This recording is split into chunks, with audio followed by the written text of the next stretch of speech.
আপনারা কি আশা করছেন কাদেরকে বসাবে? মানে বিএনপি দলীয় যদি না হয় তাহলে কি এনসিপি কে তো নিশ্চয়ই বসাবে না, যদিও দলীয় দলীয় এজেন্ডা যেহেতু, তো এনসিপি বা জামাত কে তো বসাবে না। আবার জামাত যদি ক্ষমতায় থাকতো জামাত নিশ্চয়ই বিএনপি কে বসাতো না।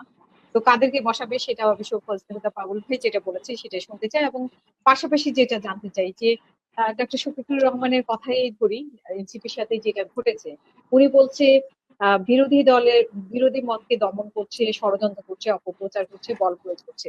বিরোধী দলের মত মানে কিরকম, মানে মত প্রকাশের স্বাধীনতাকে শুধুমাত্র একদম খোঁচায়া গায়ে লাগার মতো, কাটার গায়ে লাগার মতো এমন কথা বলাই কি বিরোধী মত কিনা? আর বল প্রয়োগ আমরা দেখলাম যে পুলিশের সাথে এনসিপিও কিন্তু ধস্তাধস্তি করছিল।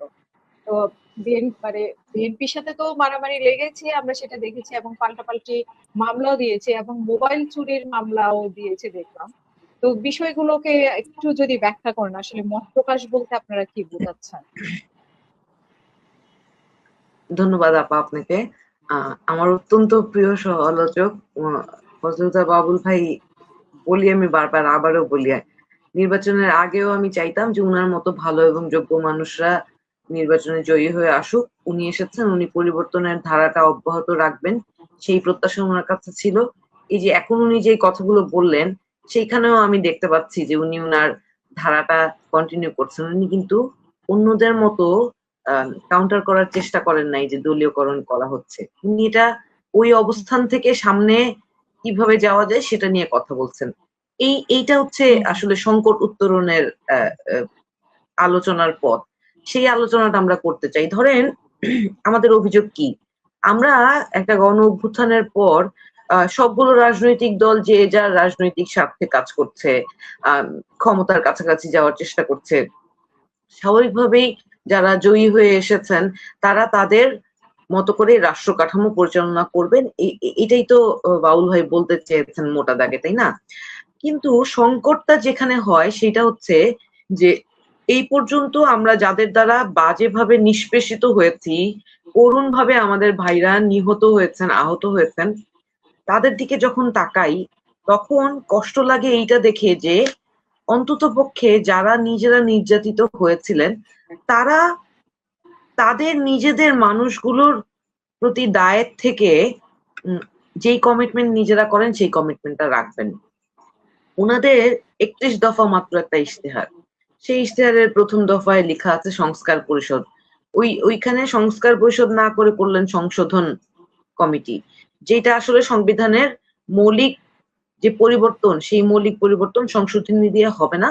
কারণ আপনি যখন সংশোধনী করবেন তখন পরবর্তীতে মানে বিগত ১৭টা সংশোধনীর মতো আরেকটা সংশোধনী যখন আপনি করবেন সেটাও আরেকটা সরকার বা খুদ আদালত এটা বাতিল করে দিতে পারে। তো ওই ওই ওই ধরনের একটা আনস্টেবল কোনো কিছু বাংলাদেশের মানুষ চায় না বলেই গণভোটে হ্যাঁ দিয়েছে এবং সাংবিধানিক সংস্কার চায়, সেইটার পক্ষে এই সরকার কাজ করবেই, সেটি আমাদের দাবি। এখন আমরা কি বিরোধিতার জন্য বিরোধিতা করছি বা যে শব্দ চয়ন বাক্য চয়ন নিয়ে কথা হচ্ছে, বাবুল ভাইয়ের সাথে তো আমার অনেকগুলো কম কম হলেও বেশ কয়েকটা শো করার সুযোগ হয়েছে। আমি কি কখনো অশ্রাব্য ভাষায় আমার দাবিগুলো তুলে ধরেছি কিনা উনি বলতে পারবেন? আমি যে ভালোভাবে কথা বলার চেষ্টা করি, এই আমাকেও এই যে অনলাইনে কেন আমি শুধুমাত্র বিএনপির ভুলগুলো তুলে ধরি, সেইটার কারণে বিএনপি ছাত্রদল, আমার সন্তান সমতুল্য ছেলেপেলেরা ছাত্রদল করে, সেই ছেলেপেলেরা ইনবক্সে এমন এমন কথা বলে আমার মঞ্চে আমি এখনই মরে যাই। কিন্তু মানে একটা সময় আমি শিখেছি যে এগুলো দেখা উচিত না। তো গতকালকেই যেমন হইলো যে আমি একটা শোতে একজন আপাকে দেখালাম যে দেখেন আমাকে যে যারা এগুলো করছে তাদের পরিচয় কিন্তু ছাত্রদল, যুবদল, বিএনপি, এদের বিষয়ে কি বলবেন? ওই জায়গাটায় যদি আমরা শুনতে পেতাম যে অন্তত পক্ষে এই কুকথা, অশালীনতা বা অশ্রাব্য কথা, মানুষকে সাইবার বুলিং করা, এই জায়গায় যদি আপনারা যদি দায়িত্ব নিয়ে বলতেন যে আমরা দায়িত্ব নিলাম, আমাদের কোনো ছেলে তোমাদের সাথে এরকম আর করবে না, নিদেন পক্ষে বিরোধী দলের বোনদের সাথে আর এগুলো করবে না, তাহলে অন্তত পক্ষে আমি বলতে পারতাম যে আমি এই কথাগুলো সমর্থন করছি না বা এই কথাগুলো ঠিক না। আমি নিজেও এটা ব্যক্তিগতভাবে আমাকে জিজ্ঞেস করলে আমি বলবো যে কথা বলার ডেলিভারিটা এরকম হওয়া উচিত না, কিন্তু এক একজনের তো কথা বলার ডেলিভারিটা এক এক রকম না। আপনি ওই জায়গাটায় প্রশ্ন করেন যে নাসিরউদ্দিন পাটোয়ারি কি নিয়ে এই ধরনের কথাগুলো বলছেন। ওনার কথা বলার ডেলিভারি আপনার আমার পছন্দ হতে না পারে, কিন্তু জনসমর্থন আছে। কেন আছে? কারণ আপনি দেখেন, পিছনের কথা বাদ দিয়ে আজকের কথা বলি। বাসায় চুলায় গ্যাস নাই, হয়তো 12টার পরে একটু গ্যাস আসবে, তারপর রান্না করতে পারবো। অসুস্থ শ্বশুর, বাসায় এতগুলো মানুষ, তারা কি খাবেন? প্রতিবেলায় কি কিনে খাবো? চুলায় গ্যাসের লাইনের সমস্যা। বেশিরভাগ মানুষ এখন বাধ্য হয়ে সিলিন্ডার গ্যাসের মানে সাপ্লাই নাই, বাধ্য হয়ে সিলিন্ডার গ্যাস কিনে আনছে। আজকে সেই সিলিন্ডার গ্যাসের দাম পার সিলিন্ডারে 70 টাকা বাড়িয়ে দিলেন। বাজার করতে যাই, মাছ মাংস খাইলাম না মনে করেন, তরকারির দাম 100 টাকার নিচে কোনো তরকারি নাই। কিভাবে কিনবো? আমি তো আইনজীবী, আমি আয় রোজগার করতে পারি, আল্লাহ আমাকে সেই সামর্থ্য দিচ্ছেন। সবার কি আয় আনলিমিটেড বা আনসার্টেইন? সবার কি আয় আপনাদের যেভাবে সব জিনিসের দাম বাড়ছে সেভাবে সবার সব জিনিসের দাম কি বাড়ছে?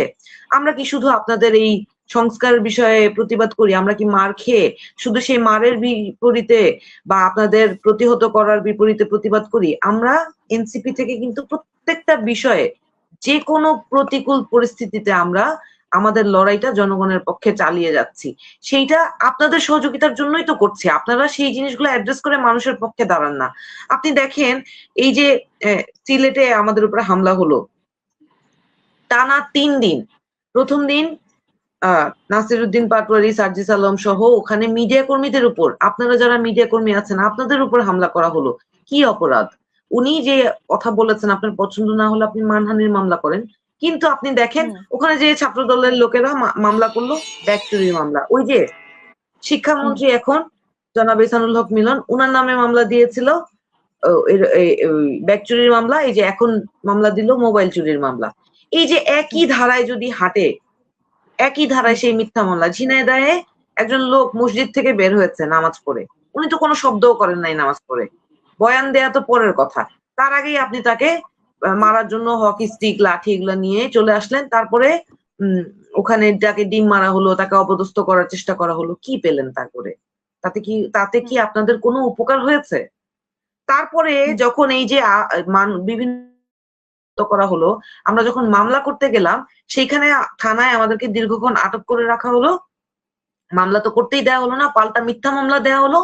দিয়ে আমাদের নিরীহ একেবারে যেই ছেলেগুলোর কোনো অপরাধ নাই সেই ছেলেগুলোকে গ্রেফতার করা হলো। একটা ঈদ কাটিয়েছে এই ছেলেগুলো জেলে। আমি নিজে গিয়েছিলাম বেইল করাইতে।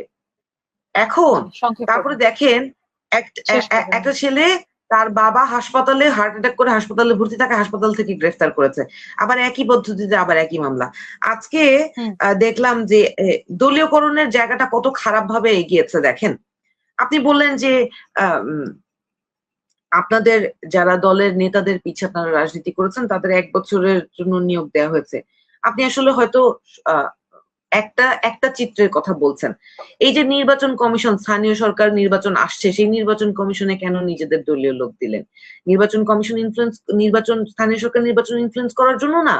স্থানীয় সরকারে আমার ভাই তো জয়ী হয়ে সংসদে গিয়েছেন, যারা জয়ী হন নাই তারা কি কাকে দিয়েছেন? দলীয় লোককে দিয়েছেন।